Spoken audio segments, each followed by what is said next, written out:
Assalamualaikum warahmatullahi wabarakatuh. Selamat datang di KMF Podcast SMK Negeri 1 Cibadak.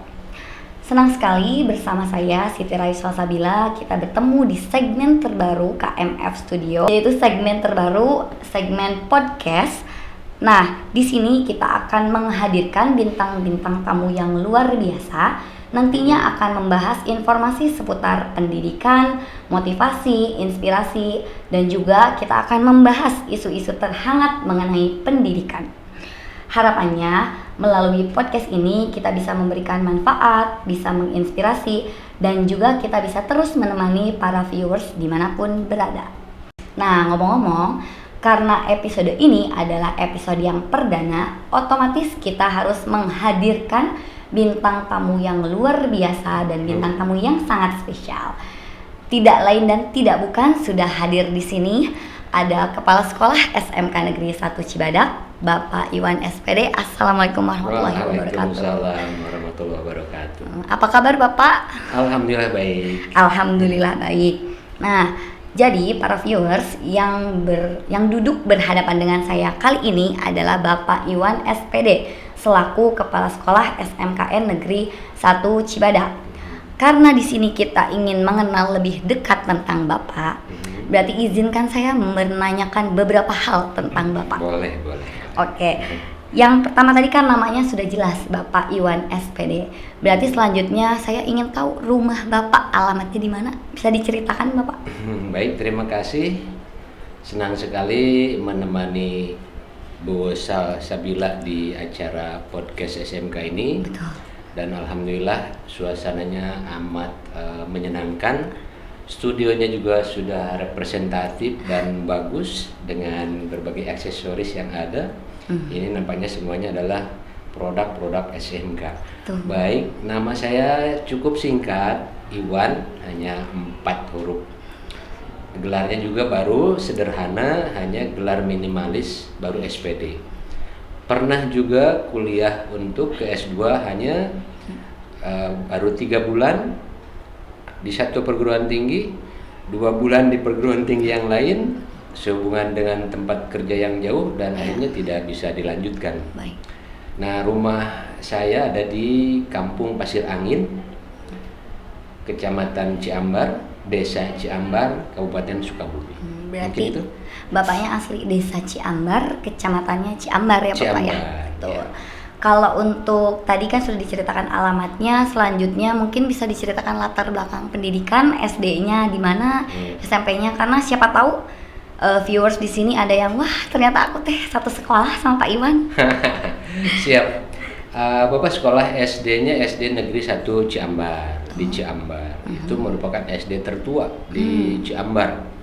Tahun 76 Bapak masuk ke sana dan lulus tahun 82. Nah, di SD itu sudah banyak pejabat-pejabat yang dilahirkan. Salam jumpa bagi yang sekarang sekolah di SD atau guru SDN 1 Ciambar atau alumni SDN 1 Ciambar. Salam sejahtera untuk semuanya. Dan alhamdulillah jebolan-jebolan SD Negeri 1 Ciambar itu saat ini sudah banyak yang menjadi pejabat, baik yang jadi pejabat secara struktural maupun menjadi pegawai negeri ataupun pejabat-pejabat lainnya di instansi pemerintah. Banyak juga yang sudah menjadi pengusaha. Ya, itu karena memang sudah lama SD Negeri 1 Ciambar berdiri. SMP-nya Bapak di SMP Negeri 1 Cicurug. Selamat jumpa juga bagi yang lulusan SMP Negeri 1 Cicurug. Jika masih sekolah sekarang, berbanggalah, SMP Negeri 1 Cicurug is the best. Banyak pejabat yang dilahirkan dari SMP Negeri 1 Cicurug sana. Berarti banyak melahirkan ini ya Pak, yang berprestasi gitu. Betul. Ya. Sudah malang melintang, SMP Negeri 1 Cicurug itu juga SMP tertua di Cicurug. Kemudian di SMP itu jarak dari rumah Bapak ke sekolah itu kurang lebih 8 km Bapak tempuh dengan jalan kaki. Tiap hari? Tiap hari, selama 3 tahun, melewati 3 bukit, 2 sungai. Dengan alas kaki Pak? alas kaki dijinjing. Jinjing tuh. Sepatunya dijinjing. Baru menjelang 100 atau 200 meter ke sekolah ada selokan kecil. Disitulah Bapak membersihkan kaki kemudian pakai sepatu. Baru masuk kelas. Dan itu pun sering terlambat. Bahkan ada cerita lucu kalau boleh diceritakan. Boleh Bapak. ceritakan? Mangga Bapak disampaikan. Ya, pada saat jadi siswa baru di SMP Negeri 1 Cicurug, Ya. sepatu Bapak itu kan belum dijinjing dari rumah. Karena semangatnya sekolah ingin pakai sepatu baru. Betul. Nah, ternyata 6 km itu jalannya tanah, 2 km ke sana baru jalannya agak sedikit beraspal. Nah, karena sepatu Bapak belepotan, pada saat masuk gerbang sekolah itu ditegur oleh kesiswaan dengan bahasa Sunda. Bapak keset-keset kaki di rumput taman sekolah. Nah, ketahuan oleh kesiswaan, dipanggil. Hei, siapa nih? Siapa nih bahasanya? Itu almarhum sudah meninggalkan kita semua, almarhum Pak Supriyatna, pembina OSIS SMP Negeri 1 Cicurug. Siapa nih Kadiu? Sambil perut Bapak dicubit. Urang mana maneh? Ciambar Pak. Oh, pantes urang pasisian. Geus ke ditu. Dengan cerita itu, tahulah Bapak bahwa kebersihan itu penting dijaga oleh siapapun di lingkungan manapun. Maka kesiswaan mencubit perut Bapak sesakit-sakitnya itu tidak Bapak anggap sebagai dendam karena disakiti. Berbeda dengan anak sekarang, baru dicukur saja sudah marah orang tuanya. Kalau Bapak dicubit sampai genek, bahasa Sundanya tidak apa-apa, karena itu mendisiplinkan siswa. Betul. Sampai saat ini Bapak bisa menjaga kebersihan akibat dari itu. Nah, jadi kepada rekan-rekan atau siswa-siswa baik SD, SMP maupun SMA, SMK, jagalah kebersihan dimanapun Anda berada. Kemudian Bapak melanjutkan dari SMP itu yang jalan kaki 8 km itu melanjutkan ke SMA Negeri 4 Kabupaten Sukabumi. Dulu namanya bukan SMA Negeri 4, dulu namanya SPG Negeri 1 Sukabumi. Sama sekolah tertua. Gedungnya pun masih gedung zaman Belanda. Jadi SPG Negeri 1 Sukabumi sekarang sudah berganti nama menjadi SMA Negeri 4 Kota Sukabumi. Nah, banyak cerita menarik juga di sana. Ya. Karena rumah Bapak di kampung yang sekolah SMP saja 8 km, untuk melanjutkan ke SMA juga sama. Berjalan kaki dulu sepanjang 8 km baru naik. Dulu ada bus namanya Miniarta. Bekal karena Bapak sudah ABG saat itu, dibekali beras oleh orang tua, tidak Bapak jinjing. Itu cerita menariknya. Iya. Nah, di mana nyimpennya? Bapak ikat celana Bapak bawahnya dengan tali sepatu, beras dimasukkan ke celana ini untuk buka di bawah. Sampai di kosan baru tali celana yang dipakai untuk tempat beras itu dibuka. Dikeluarkan di tempat kosan, baru dikemas ke tempat wadah penyimpanan berasnya. Nah, seperti itulah zaman baheula ya. Kalau zaman sekarang, anak sekarang kayaknya nggak mau dibekali beras. Sekarang mah uang praktis, saja. betul. Transfer, check out, transfer, check out. Betul. Dulu seperti itu ceritanya. Itu tahun 85. Berjalan 1 tahun, Bapak berangkat pukul 3 pagi dari rumah. Pengen tahu apa penerangan yang Bapak gunakan? Saat itu belum modern seperti sekarang, di mana baterai murah, baterai kecil juga sudah banyak. Belum ada headlamp juga ya. Belum ada. Baterai pun orang-orang tertentu yang punya. Mungkin Pak RT, Hansip baru punya. Rumah tangga yang lain belum punya. Penerangan pun cukup dengan jempor. Nah, ada cerita menarik tentang jempor juga, tapi ini singkat saja tentang riwayat pendidikan. Nah, Bapak dari rumah jam 3 itu pakai pelepah pepaya yang diisi minyak tanah, pakai sumbu.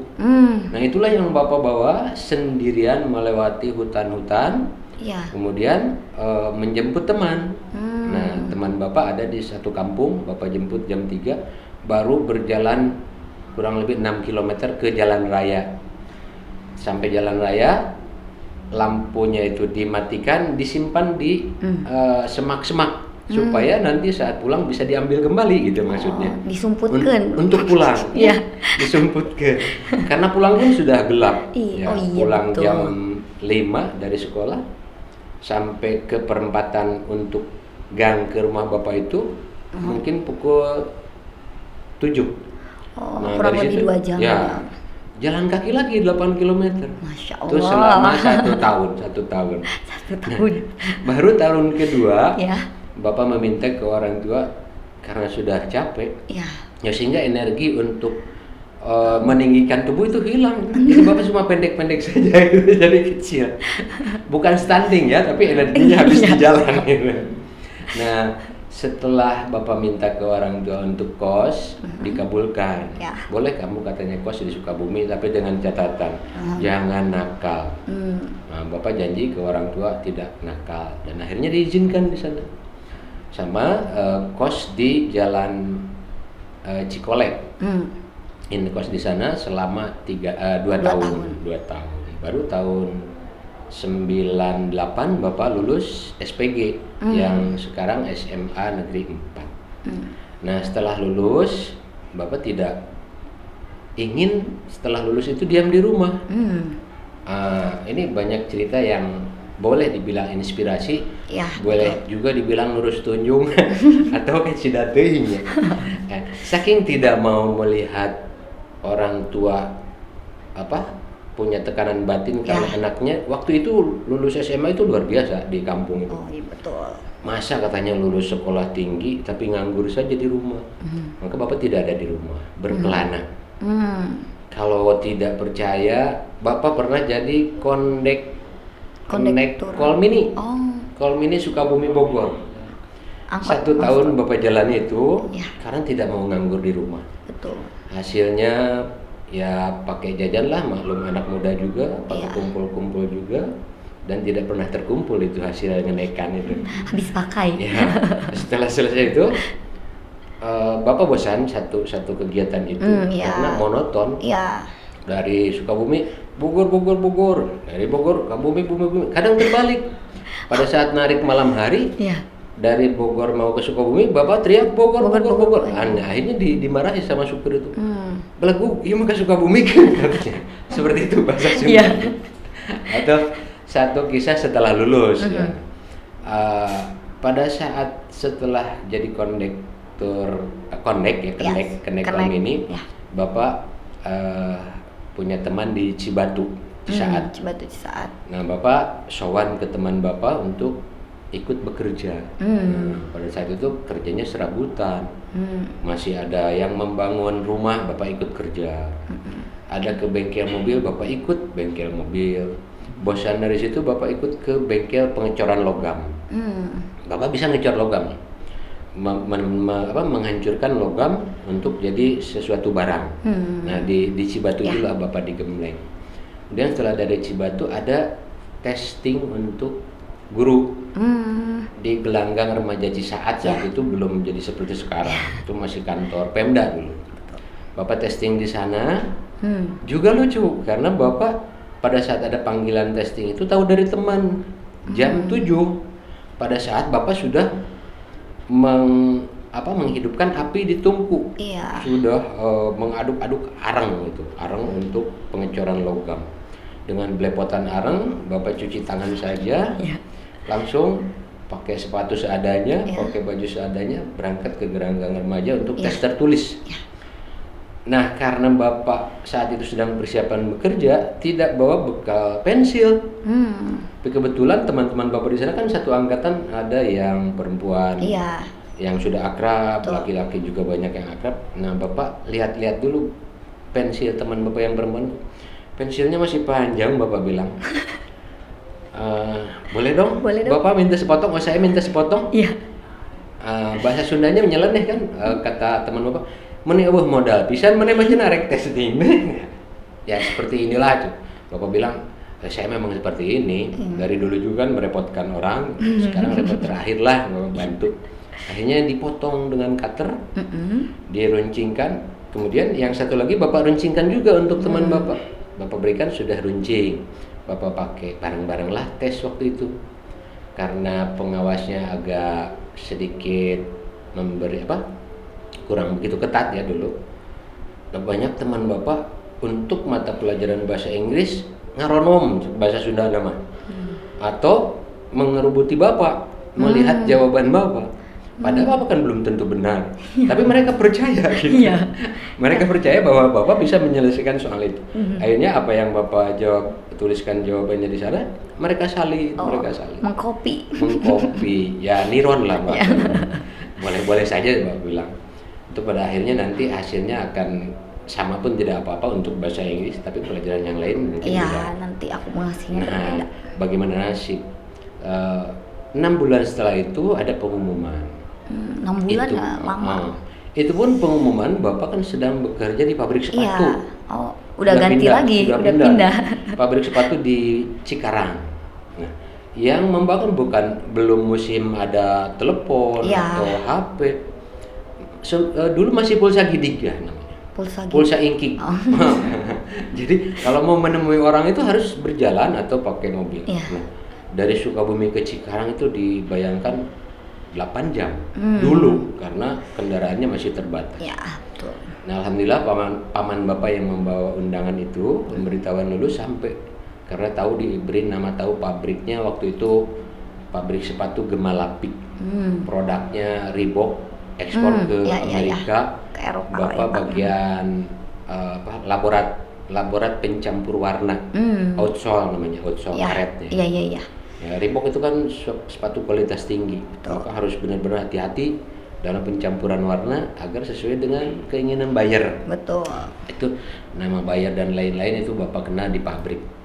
Nah, setelah ada pengumuman lulus, alhamdulillah dinyatakan lulus dan melengkapi syarat-syarat berikutnya. Ada screening namanya dulu. Screening itu artinya ditanya oleh pegawai Pemda tentang siapa keluarga bapak, bagaimana latar belakang keluarga bapak dan lain-lain, gitu ya, diwawancarai agar tidak termasuk salah satu ormas terlarang. Betul. Dan alhamdulillah lancar. Selesai mengumpulkan foto, riwayat hidup, kartu keluarga, namanya dulu bukan kartu keluarga lah, masih ada catatan dari desa yang menerangkan bahwa bapak anak siapa, tinggal di mana. Nah, itu cukup. Nah, setelah itu lama selesai itu tidak ada lagi kabar. Bapak sudah pindah lagi. Pabrik sepatu juga, tapi tidak di Cikarang. Sudah ada di dekat Ciawi. Pabrik sepatu Truba namanya. Bapak bekerja di sana. Dan kembali paman bapak yang membawa SK bahwa bapak lulus dan diangkat menjadi guru. SK-nya dibawa oleh paman bapak tuh. Betul. Seharusnya bukan SK, undangan. Iya, betul, undangan. Seharusnya datang di gedung gedung wanita Sukabumi itu dekat Vihara Dharma Wanita jam 8. Tapi paman bapak sampai ke Bogor sana jam 10. Nah, artinya sudah terlambat 2 jam. Betul. Nah, dengan pemberitahuan harus memakai pakaian anu, korpri, celana biru, pakai peci, sepatu kulit. Nah, waktu itu kan bapak belum jadi pegawai negeri, sepatu masih Reebok tuh. Sepatu putih Reebok, harusnya sepatu hitam. Terpaksa bapak pinjam ke tetangga. Korpri pun nggak ada yang punya. Terpaksa bapak pinjam batik. Itu pun batik yang gombrang gitu, karena bapak tubuhnya minimalis, pinjam dari orang yang gede, akhirnya gombrang. Celana ya pakai celana blue jean tapi warna hitam. Sampailah bapak jam 12 di sana. Nah, teman-teman bapak nih heboh semua. Karena dia itu menunggu dari jam 8 sampai jam 12, SK juga belum dibagi. Tapi pada saat bapak datang ke sana, saat setelah duduk, langsung yang dipanggil pertama itu Iwan. Nama bapak. Akhirnya heboh deh di ruang tunggu ini heboh. Ya, dalam bahasa Sunda si eta mah licik katanya. Nah, si pakaianna juga naib, datangna telat, tapi panggilannya dipanggil aja. Nah, saya jawab pada mereka, saya ini istimewa. Di mana dibutuhkan pasti ada. Hampura, saya bilang seperti itu. Mohon maaf.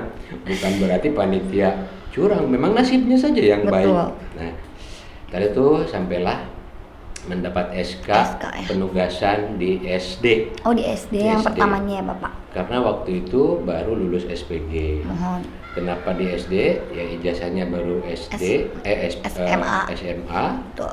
tetapi sudah ditempatkan menjadi PNS. Ya, suka dukanya menjadi PNS di SD, ya kalau diceritakan durasinya panjang juga. Sampai di sini saja sudah panjang ini ya. Iya.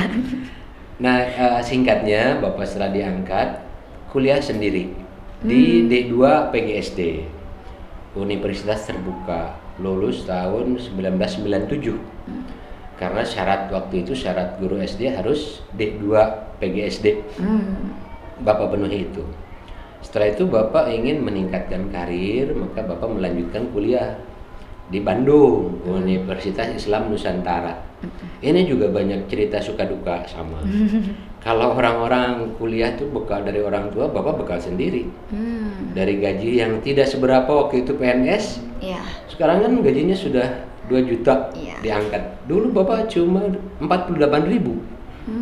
Tidak cukup buat 1 bulan. Iya. Jadi untuk nombok 48.000 cukup 1 minggu. Yang 3 minggu lagi nombok. Sampai Betul. Bapak harus ngojek. Oh, jadi ada kerjaan sampingan. Iya, untuk memenuhi kebutuhan itu. Betul. Nah, karena orang tua hanya menyekolahkan Bapak sampai SLA, Bapak tidak ada tuntutan lagi ke orang tua karena sudah dewasa dan sudah punya kerja. Akhirnya Bapak melanjutkan ke Universitas Islam Nusantara kelas karyawan. Masuknya Jumat sore, bubarnya Minggu sore. Nah, di mana Bapak nginep? Kalau orang lain mungkin karena diberi uang kos oleh orang tuanya gede, bisa di bintang 5. Bapak nginep di hotel bintang 1. Gimana tuh, Pak? Masjid. Hotel bintang 1 itu masjid. Tidak terlalu banyak yang dibawa buku-buku itu, tapi tas Bapak senantiasa penuh dengan pakaian lah Bapak. Kenapa tasnya dibuat penuh? Karena tas ini multifungsi sebagai bantal pada saat Bapak tidur di bintang 1 itu. Ya. Selama 3 tahun Bapak kuliah dan alhamdulillah lulus. Lulus pun bareng-bareng dengan teman-teman Bapak. Hanya istimewanya tadi atau berbeda dengan yang lain. Tapi tidak usah diceritakan, nanti ini ceritanya secara kekeluargaan ya. Yang jelas Bapak lulus itu membuat skripsi di samping untuk Bapak. Ada lagi tugas-tugas lain, jadi 4 skripsi yang Bapak buat. 4 skripsi yang Bapak buat. Dipresentasikan, singkatnya, lulus, dan diberi surat keterangan lulus untuk Bapak gunakan beralih mengajar ke SMP bahasa Indonesia. Kebetulan ada SMP yang butuh guru bahasa Indonesia. Nah, setelah ijazahnya Bapak terima, Bapak lengkapi itu persyaratan di SMP dan akhirnya disebutnya melimpah dari SD ke SMP karena ijazah sudah S1. Betul. Nah, di SMP 2005 di SMP itu ada pembukaan atau sekolah SMK kecil namanya dulu. Cikal bakal dari SMK yang ada di Kabupaten Sukabumi. Namanya SMK Negeri 1 Bojonggenteng. Bapak mengajar di SMP, mengajar juga di SMK. Karena lokasinya sama di situ. Nah, pada saat mengajar di SMK, kebetulan waktu itu SMK jurusannya tata busana. Peminatnya kelas pertama itu hanya 18 orang. Tahun kedua 2005 itu hanya 20 orang. Itu pun hasil gerilya guru-guru mencari siswa. Sampai akhirnya kepala sekolah meminta saran kepada Bapak. Kira-kira jurusan apa yang bisa meningkatkan animo masyarakat untuk mendaftar ke SMK kita? Bapak sampaikan, kalau Bapak percaya, mari kita buka teknik otomotif, Bapak bilang. Nah, ini katanya, memang banyak penggemar teknik otomotif ini, tetapi gurunya yang bingung katanya. Harus siapa? Kemana cari guru? Nah, Bapak ungkapkan, Pak, saya ini sebelum menjadi guru adalah anak nakal. Yang segala pekerjaan Bapak ambil, saya ambil. Dan kebetulan saya pernah bekerja di bengkel mobil. Kalau Bapak tidak percaya, mobil utuh asalnya dibongkar sampai jadi 2 peti, bisa dalam 1 malam saya rakit kembali untuk hidup kembali. Oh begitu, kata Pak Kepala Sekolah. Kalau Bapak percaya, saya bilang. kalau begitu saya optimis. Mari kita buka jurusan baru yaitu teknik mekanik otomotif. Dibuatlah pengajuan ke provinsi, ke kabupaten waktu itu. Betul. Untuk membuka program keahlian baru yaitu teknik mekanik otomotif. Dan dikabulkan. Alhamdulillah siswa pertama, angkatan pertama untuk teknik kendaraan ringan ini, teknik mekanik otomotif, 60 orang siswa. Dari yang asalnya 20 sulit. 18 ya. Ini tidak bergerilya pun sudah 60. Dan akhirnya Pak Kepala Sekolah memberi apresiasi pada saya. Nah, mengajar 60 orang ini dengan satu guru Bapak sendiri kan kewalahan juga. Betul. Sampai ada kejadian mobil praktik kan belum ada di sekolah. Kebetulan Bapak punya mobil meskipun butut waktu itu. Mobil tua itu masih sistem karburator. Nah, mobil Bapak yang dipakai untuk praktik. Dan cerita nyelenehnya juga ada tuh. Mobil Bapak dipakai praktik. Pada saat sudah selesai, Bapak lupa mengontrol kembali apakah sudah ready semua sesuai SOP pengerjaan. Itu tidak Bapak kontrol. Sudah terpasang saja, hidup saja. Nah, pada saat itu bendahara mau pinjam mobil Bapak. Mau mengambil gaji ke Cicurug katanya. Kurang lebih 12 km lah dari Bojonggede ke Cicurug. Nah, ditunggu-tunggu sampai jam 12 tidak ada. Tahu-tahu itu bendahara nelpon. Pak Iwan, ini mobil mogok. Nah, itu Bapak pikir, kenapa mogok? Kan sudah diperiksa, lain-lain sudah Bapak periksa. Hanya ada memang yang lupa. Dinamo starter setelah dibongkar dan dipasang kembali, lupa dikencangkan. Tidak Bapak kontrol. Dan ternyata yang jadi masalah memang itu. Akhirnya dibawa ke bengkel. Gaji yang diambil dari bank itu tersedotlah 400.000 untuk ke bengkel. Nah, itu cerita lucunya, suka dukanya menjadi pengelola atau guru di sekolah yang masih kecil, masih tumbuh, masih perlu pengembangan dengan guru yang terbatas saat itu. Nah, setelah selesai itu, selama 8 tahun Bapak mengajar di sana dari 2004 di SMK itu sampai 2015. Berarti 11 tahun ya. Betul. 11 tahun. Di 2015 adalah pengumuman penerimaan atau pengajuan menjadi calon kepala sekolah. Jadi ada perekrutan gitu ya Pak ya. Dari Pemda waktu itu masih di Sukabumi. Bapak ikut testing dengan LP2KS Solo. Nah, testing tertulis Bapak ikuti, secara administrasi sudah Bapak penuhi syarat-syarat administratif, baru tes tertulis ada panggilan saat itu, Bapak kerjakan, dan seminggu kemudian diumumkan, dan alhamdulillah loloslah Bapak tes tertulis untuk menjadi kepala sekolah. Masya Allah. Nah, ya setelah itu ada pemberitahuan tes wawancara. Di Hotel Augusta, di Hotel Sukabumi, maaf, wawancara. Di tes wawancara juga bareng-bareng kurang lebih waktu itu 118 guru yang akan diangkat jadi kepala sekolah. Yang mencalonkan. Dari SMA dan SMK dan juga dari SD. SMA waktu itu guru yang mendaftar jadi kepala sekolah dan lulus 24 orang. SMK yang lulus waktu itu hanya 4 orang. Hanya 4 orang dari pendaftar 17, lulus 4. Nah, tes wawancara, dan alhamdulillah yang 14 gugur sebagian, lulus 4 dari hasil tes wawancara. Baru setelah itu ada pengumuman lulus, nanti diberitahukan ada diklat calon kepala sekolah selama 10 hari. Itu diselenggarakan di Hotel Augusta, Cikukulu.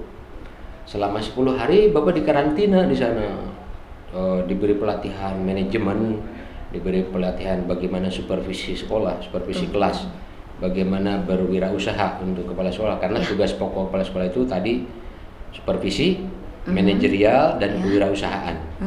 Nah, digembleng selama 10 hari.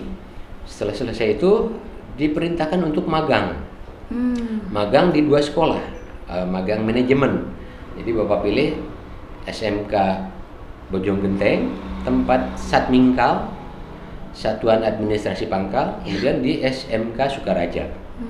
Bagaimana Bapak membagi waktu bertugas di sekolah Satmingkal dan di Sukaraja. Alhamdulillah diberi izin oleh kepala sekolah selama 2 hari di Sukaraja, 4 hari di Bojonggede, karena waktu itu 6 hari kerja. Ya. Dan Bapak jalani itu selama 3 bulan, dibuat laporannya, ya lumayan tebal laporannya. Dan alhamdulillah setelah itu lulus semua, yang 4 orang ini lulus. Ya. Dan tinggal menunggu penempatan. Kami menunggu selama 6 bulan. Baru ada panggilan. Nah, itu pun Bapak tidak menyangka bahwa itu panggilan penempatan. Karena waktu itu ada yang ditelepon oleh Dinas Pendidikan teman Bapak. Betul. Menanyakan bagaimana Bapak itu seperti apa di sekolah itu. Kemudian ada tetangga Bapak juga yang ada telepon. Bertanya juga, kenal dengan Pak Iwan? Kenal tetangga Bapak. Terus tentang Pak Iwan seperti apa? Oh, ya. Nah, baru belakangan Bapak tahu yang ditanya itu baru bilang ke Bapak, tadi ada yang nelpon ya Pak. Begitu terang, hanya nyebat kena ti dinas, naraskan tentang Bapak, bagaimana kesehariannya, bagaimana perilakunya. Ke teman Bapak pun sama, bertanya, bagaimana Pak Iwan itu di sekolah, bagaimana sikap Pak Iwan antar rekan, bagaimana sikap ke atasan, bagaimana sikap ke siswa. Nah, dari kabar-kabar itulah mungkin Dinas Pendidikan memberikan kepercayaan. Hanya baru ada 2 formasi kepala sekolah yang kosong. Dan alhamdulillah waktu itu Bapak yang dipanggil bersama Pak almarhum Diki di sini, Pak Diki. Kenal mungkin ya? Nah, karena guru di sini. Bapak dengan Pak Diki yang ditempatkan. Yang 4 lagi, 6 ya, 6. Tadi salah sebut Bapak 6. 4 lagi daftar tunggu. Jadi Bapak sama Pak Diki. Bapak sama Pak Diki. Nah, alhamdulillah Pak Diki ditempatkan waktu itu di Sukalarang. Sementara Bapak ditempatkan, ya boleh dibilang bersyukur, boleh dibilang juga berduka. Karena Bapak ditempatkan di sekolah yang paling ujung selatan Sukabumi. Tepatnya di SMK Negeri 1 Tegabulut. Pantai, sepanjang jalan pantai. Yang Bapak waktu itu tahu saja belum Tegabulut itu di mana. Akhirnya Bapak survei dengan istri Bapak ke sana. Istri Bapak sempat mabuk juga karena waktu itu Bapak menggunakan mobil Jeep Katana yang suspensinya ya boleh dibilang keras gitu lah. Sedangkan jalannya ke sana masih seperti kubangan kerbau waktu itu. Dengan mobil yang seperti itu, istri Bapak hampir takluk dan ngajak pulang lagi. Bapak bilang belum nyampe, udah nyerah. Belum nyampe, perjuangan kita sedikit lagi, Bapak bilang. Dan akhirnya istri Bapak mau melanjutkan.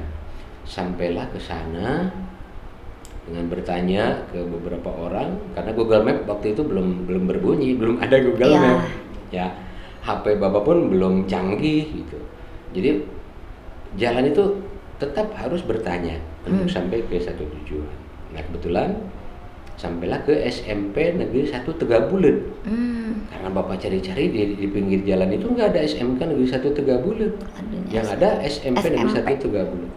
Selidik ternyata SMK Negeri 1 Tegabulut itu tempatnya berada di belakang SMP. Karena tadi seperti di Bojonggede juga berasal dari sekolah kecil yang didirikan di SMP. Nah, akhirnya diberi jatah tempatnya di belakang SMP. Dan waktu itu Bapak ditempatkan di sana, ya boleh dibilang masih banyak hal-hal mistis di sana.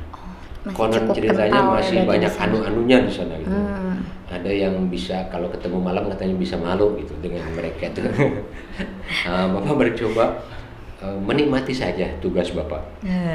Yang pada saat itu Bapak datang jam 4 sore. Sudah tidak ada tanda-tanda kehidupan di sana. Bapak bertanya kunci kantornya di mana. Nah, akhirnya cari-cari dibantu oleh guru SMP, ketemulah dengan penjaga sekolah. Bapak katanya mau nginap di mana? Bapak bilang, ya nantilah gampang saya cari tempat nginap. Dan akhirnya Bapak menginap di penginapan. Yang Bapak bayangkan di penginapan itu ada kamar ber-AC gitu ya. Karena panas kan di sana, di pantai. Pinggir pantai. Ternyata belum ada AC. Seperti ini nih masih AG gitu. Hanya Bapak kegerahan juga nginep di penginapan itu, tapi ya seperti inilah. Bagian Kita harus dari terima perjuangan juga ya Pak ya. Wilayah selatan ini seperti ini, dan Bapak betah juga di sana karena Bapak menjalankan tugas pemerintah, tugas negara untuk menjadi agent of change di sekolah itu. Agen Jadi perubahan. kepala sekolah itu ditempatkan dimanapun harus mau. Ya. Karena agent of change katanya harus ada perubahan jika ditempatkan di sekolah itu. Dan alhamdulillah Bapak bertahan 5 tahun 6 bulan di sana, 5 tahun setengah. Sejak Bapak di sana sudah ada RPS 3 dan ada RPS yang terakhir itu RPS untuk teknik kendaraan ringan yang setara dengan bengkel kendaraan ringan di kota dengan peralatan yang lengkap. Alhamdulillah. 2019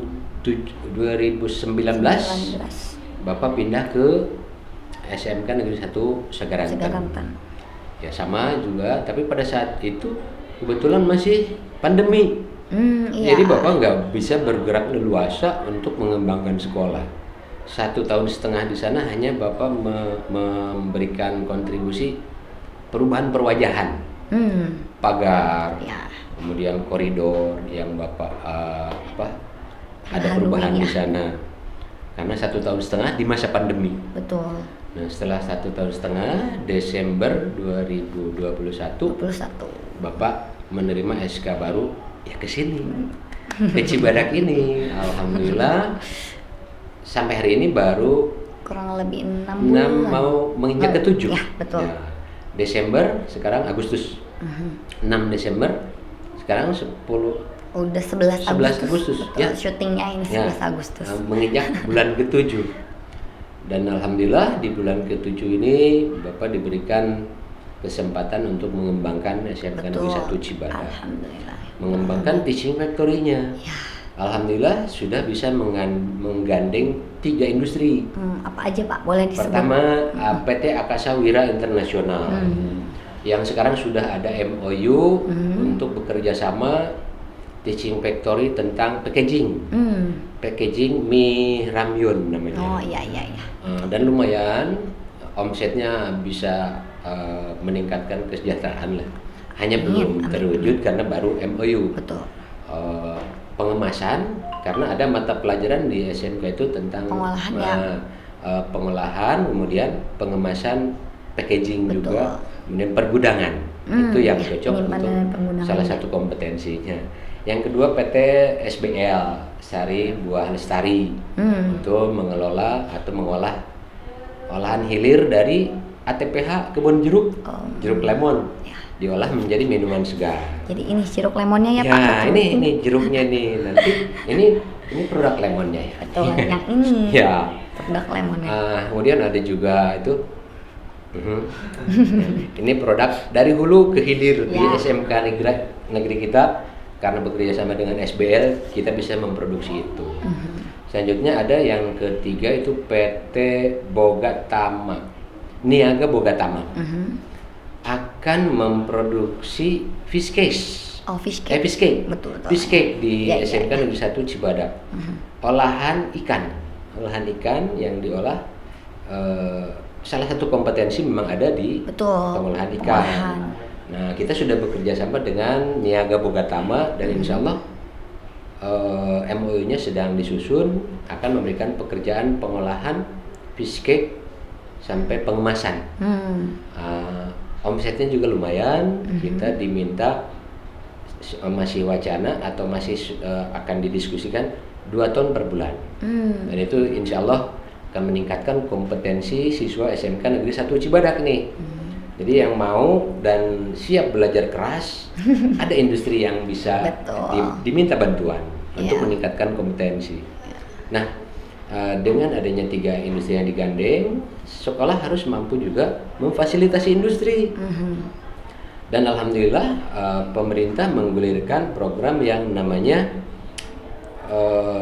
matching fund. Matching fund, oke. Matching fund namanya, jadi pemadanan dukungan dari industri Dengan nanti yang akan dipadankan dengan dari kementerian. Matching fund ini kalau industri memberikan bantuan 500 juta, maka dari kementerian akan diberi 500 juta. Dan alhamdulillah SMK Negeri 1 Cibadak memperoleh matching fund sebesar 3 miliar. luar biasa, 3 miliar. Ya, selama berbulan-bulan Bapak ikuti webinarnya, Bapak ikuti diklatnya, dan pada akhirnya Bapak dipanggil untuk BIMTEK ke Malang.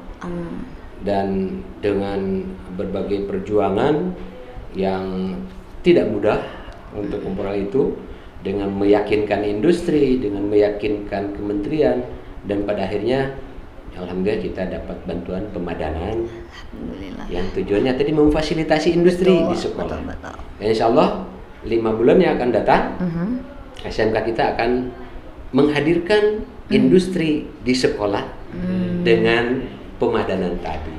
Kita doakan atau bantu doa dari pemirsa agar program yang kita jalankan sukses dan berhasil meningkatkan kompetensi siswa, meningkatkan nilai jual SMK, dan meningkatkan juga kesejahteraan warga SMK. Mungkin itu sementara yang dari riwayat pendidikan sampai menjadi kepala SMK. Iya. Cuma memang menarik gitu ya Bapak. Jadi menghadirkan suasana industri di sekolah. Jadi nanti para siswa selain belajar ilmunya itu dari melalui praktikum di laboratorium, tapi juga merasakan atmosfer industri itu seperti apa. Jadi ketika menjadi lulusan sudah betul-betul siap bahwa industri itu ternyata seperti ini. Siap bekerja, bukan siap dilatih. Jadi dilatihnya udah di sekolah. Pas lulus tinggal hajar industrinya mau yang mana. Kompeten. Nah, salam kompeten. Selanjutnya Bapak, karena kan tadi Bapak sudah 6 bulan sudah juga menyebutkan salah satu program keunggulannya ada pemadanan. Nah, selain pemadanan ini, apakah ada program-program unggulan lain di SMK Negeri 1 Cibadak? Sebenarnya tadi sudah disinggung tadi. Unggulannya itu adalah kita membelajarkan siswa secara teaching factory. Artinya pembelajarannya sudah mengarah ke industri. Karena paradigma belajar SMK saat ini sesuai dengan SMK PK Pusat Keunggulan ada tadi 8+I yang menggandeng industri agar industri betul-betul mendukung sekolah. Nah, teaching factory ini salah satunya adalah mendapatkan proyek. Karena pembelajarannya project based learning. Artinya pembelajaran berbasis project. Bukan project-projectan based learning. Tahu project-projectan? Artinya project bohongan. Ini umpamakan kita skenarionya begini nih, kita punya project membuat setelah diproduksi karena project-projectan based learning, produknya tidak laku dijual di pasaran. Hanya dijual dari rumah ke rumah saja. Dari pintu ke pintu. Nah, dengan pemadanan industri tadi yang industri mendukung teaching factory sekolah, proyeknya betulan, bukan proyek-proyekan. Nah, seperti tadi ada packaging mie yang mesinnya sudah standar industri. Kemudian pembuatan fish cake, karena itu pengolahannya 2 ton. Kalau menggunakan uang praktik sekolah harus berapa yang dikeluarkan? Belum lagi nanti bukan hanya project based learningnya, yang kita dapat adalah aspek in natura. Mungkin uang juga dapat menghasilkan produk yang bisa jualnya oleh industri. Tapi ada yang nilai yang tidak bisa diuangkan, tapi kalau diuangkan jumlahnya tidak ternilai. Itu aspek namanya in natura. Apa yang kita peroleh dari sana? Pertama, budaya kerja. Budaya kerja di sekolah itu belum bisa dipelajari. Salah satu untuk mempelajari itu harus prakerin. Nah, program unggulan kita menghadirkan industri di sekolah. Otomatis bisa prakerin di sekolah. Karena ada industri di sekolah. Itu program keunggulan yang Bapak sebut tadi. Belajarnya teaching factory, belajarnya project based learning, bukan project-projectan. Tapi project real, nyata. Projectnya diberikan oleh industri. Siapa yang mau mencari projectnya? Semestinya siapapun bisa. untuk mencari proyek untuk pembelajaran di SMK. Siapapun bisa, siswa boleh cari proyek, guru boleh cari proyek yang akan dikerjakan di sekolah, kepala sekolah apalagi harus, wajib bahkan mengembangkan. Nah, salah satunya juga aspek pengembangan yang salah satu tugas pokok kepala sekolah tadi, kewirausahaan. Betul. Nah, kewirausahaannya itu diperoleh dari tadi. Bisnis dengan industri menghasilkan produknya dijual, itulah salah satu aspek kewirausahaan yang menjadi kewajiban kepala sekolah. Aspek manajerialnya ya, memanage sumber daya yang ada. Sumber daya personal, sumber daya sarana dan prasarana, dan sumber daya siswa. Nah, seperti itulah program unggulan yang 6 bulan ini sedang Bapak perjuangkan dan sebagian sudah mulai berjalan. Gitu. Nah, tadi juga kan Bapak sudah menyinggung TEVA gitu. Ada kaitannya mungkin untuk viewers yang belum tahu, di sini kan ada berbagai macam warna-warni gitu ya.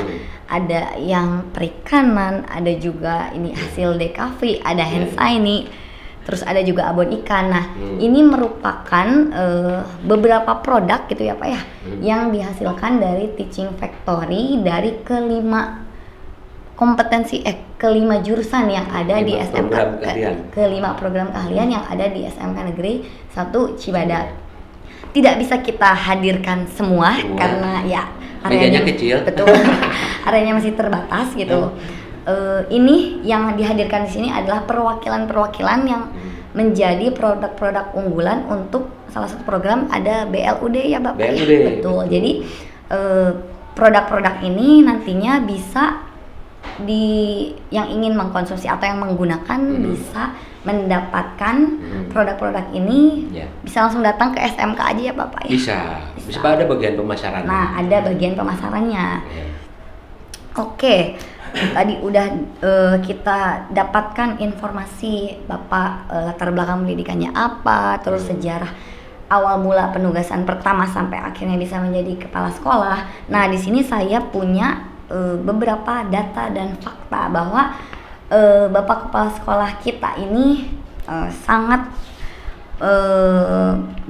menorehkan banyak prestasi. Nah, jadi berdasarkan data pertama yang saya punya, Bapak ini baru saja menjuarai juara 2 kepala sekolah berdedikasi tingkat Provinsi Jawa Barat pada tahun 2019. Kemudian prestasi selanjutnya ada juara 1 kepala sekolah berdedikasi tingkat Kabupaten Sukabumi tahun 2019. Oke, selanjutnya ada juara kedua guru berprestasi tingkat Kabupaten Sukabumi pada tahun 2007. Betul ya, luar biasa bukan prestasi Bapak Iwan? Sebenarnya bukan prestasi, itu hanya pengakuan tertulis saja. Prestasi sebenarnya adalah bekerja. Bekerja. Prestasi dan pengakuan secara tertulis nanti akan datang kemudian. Jadi jangan bekerja untuk menjadi juara, bekerjalah setulusnya. Juara itu nanti juga ada anugerah yang diberikan secara tertulis, tentu dengan pembuktian. Belum seberapa prestasi yang Bapak peroleh, tapi mudah-mudahan menjadi inspirasi bagi yang lain. Meskipun ini belum apa-apa, Bapak tidak merasa berprestasi karena pengakuan ini bukan Bapak yang mempromosikan, tapi pengakuan yang berdasarkan penilaian dari survei. Mungkin seperti itu. Dan Bapak tidak pernah merasa berprestasi, biasa-biasa aja. Jadi yang terpenting mah usahanya gitu ya Pak, usahanya. Kalau masalah juara dan lainnya itu mah bonus dari ya Pak. Mengikuti ya, bonusnya. Mengikuti. Oke, dari tadi juga Bapak kan udah bilang kerja. Nah, karena tugas pokok Bapak ya berarti kan sebagai kepala sekolah SMK Negeri 1 Cibadak. Tapi di sini juga ada data tambahan bahwa Bapak ini banyak kegiatan selain menjadi kepala sekolah SMK Negeri 1 Cibadak. Salah satu organisasinya adalah Bapak itu sebagai ketua MKKS. Betul ya Bapak ya? Betul. Alhamdulillah dipercaya oleh rekan-rekan untuk membawa gerbong organisasi para kepala sekolah di tingkat Kabupaten Sukabumi.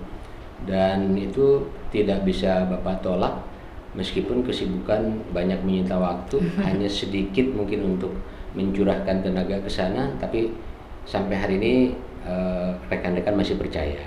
Mudah-mudahan tahun depan bisa digantikan oleh yang lain gitu. Ya. Oke, baik. Kemudian ada organisasi selanjutnya Bapak sebagai pengurus INKANAS, Institut Karate Nasional. Ya, Institut Karate Do Nasional cabang Sukabumi. Ya, itu juga hasil dari kepercayaan rekan-rekan. Saya tidak meminta untuk jadi pengurus, tapi diminta untuk bersedia menjadi pengurus INKANAS cabang Sukabumi, Institut Karate Do Nasional cabang Sukabumi. Iya. Itu kepercayaan, bukan Bapak yang meminta. Ya. Di dunia pendidikan iya, karate ya betul Pak, karate juga iya. Terus di sini juga saya ada data bahwa Bapak juga hobinya di otomotif ya, Otomotif. Bapak. Nah, hobi. dari otomotif ini, apakah Bapak pernah menemukan sebuah inovasi gitu Bapak, atau pernah membuat apa gitu dari inovasi ini?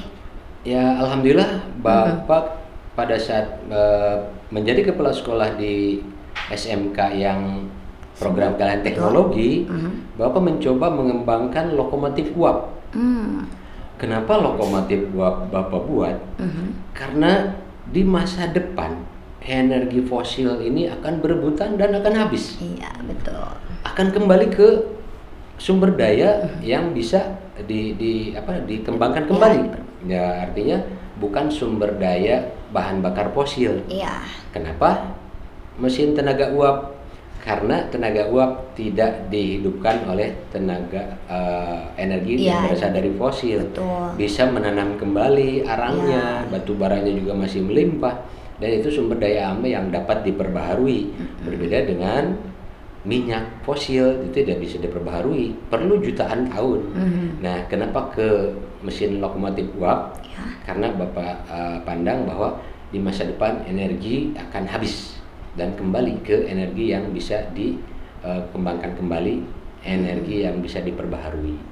Kemudian yang kedua, Bapak mencoba juga dulu ingin membuat motor.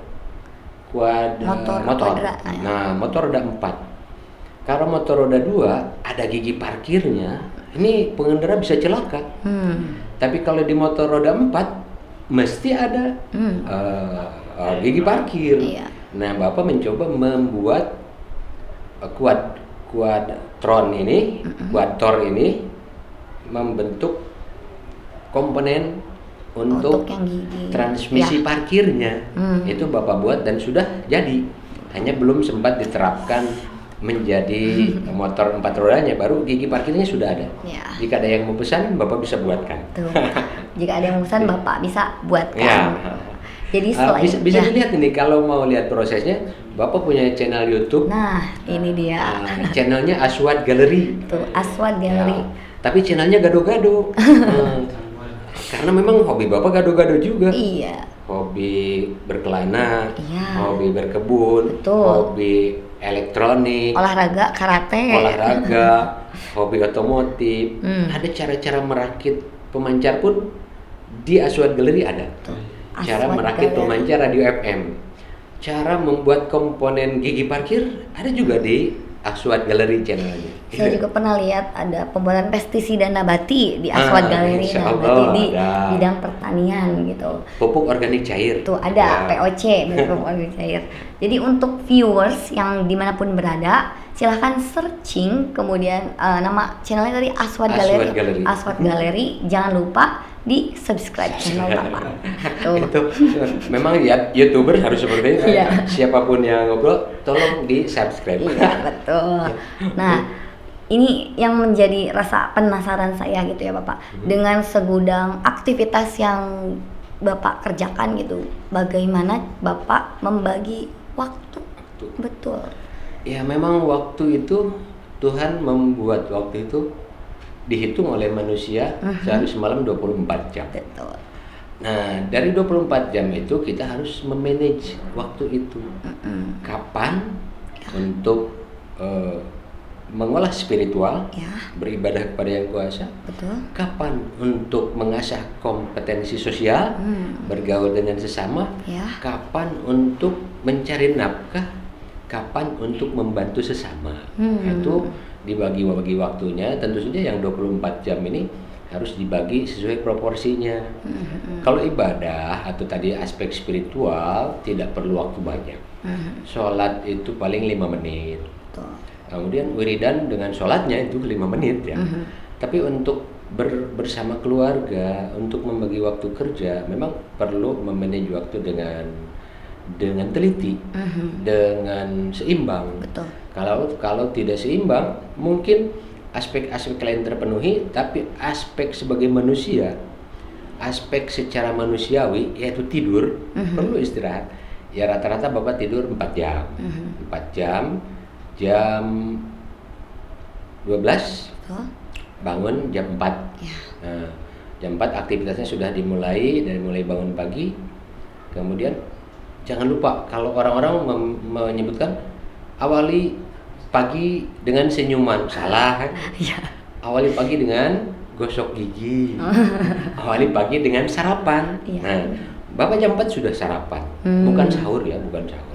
Karena nanti jam 6 lagi sarapan lagi. Jadi hanya pengisi perut di awal pagi, di pagi harinya sarapan lagi sebelum berangkat ke kantor kerja. ke kerja. Jadi bangun, ibadah sholat subuh, olahraga sedikit, kemudian sarapan, baru persiapan untuk berangkat kerja. Nah di saat bekerja inilah banyak kegiatan juga, ada yang bisa online, ada yang tidak bisa online dan tidak bisa diwakili.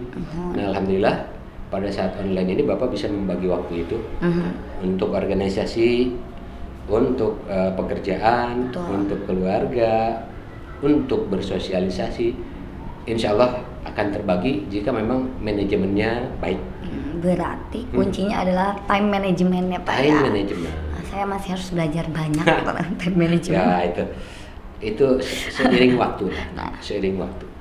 Oke, baik Bapak. Nah, untuk kedepannya boleh tahu apa harapan Bapak untuk SMK Negeri 1 Cibadak? Harapan saya SMK Negeri 1 Cibadak ini karena sekarang sudah menjadi SMK Pusat Keunggulan, sudah menjadi BLUD. Harapan Bapak, pusat keunggulannya itu harus mendukung BLUD-nya. Di mana BLUD ini adalah praktik bisnis yang sehat, yang mengutamakan produktivitas, mengutamakan efektivitas. Nah, kalau efektivitas dan produktivitas ini sudah bisa dicapai, maka BLUD SMK Negeri 1 Cibadak akan pesat menjadi lokomotif pergerakan SMK di Kabupaten Sukabumi, menjadi SMK percontohan BLUD yang sukses mensejahterakan warganya, sukses memberikan kompetensi kepada siswanya yang kompetensinya tidak sembarangan, kompetensi siap kerja yang siap, bukan siap latih.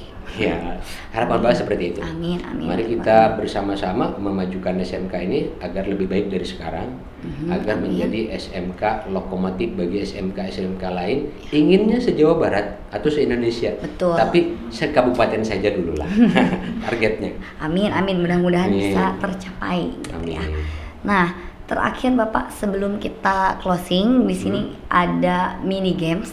Jadi ketika saya sebutkan satu kata, silahkan gitu ya Bapak untuk merespon hanya dengan satu kata saja. Siap? Oke, baik. Untuk yang kata pertama, pertanian. Bisnis masa depan. Pertanian, bisnis masa depan. Oke. Tapi itu mah bisnis masa depan. 3 kata Bapak. Jadi masa depan. 2 kata. Satu kata aja Bapak untuk pertanian. Sejahtera. Oke, bagus. Kata yang selanjutnya ada kepala sekolah. Tantangan, mantap. Dan yang terakhir nih Pak, SMK Negeri 1 Cibadak. Keren. Oke, mantap.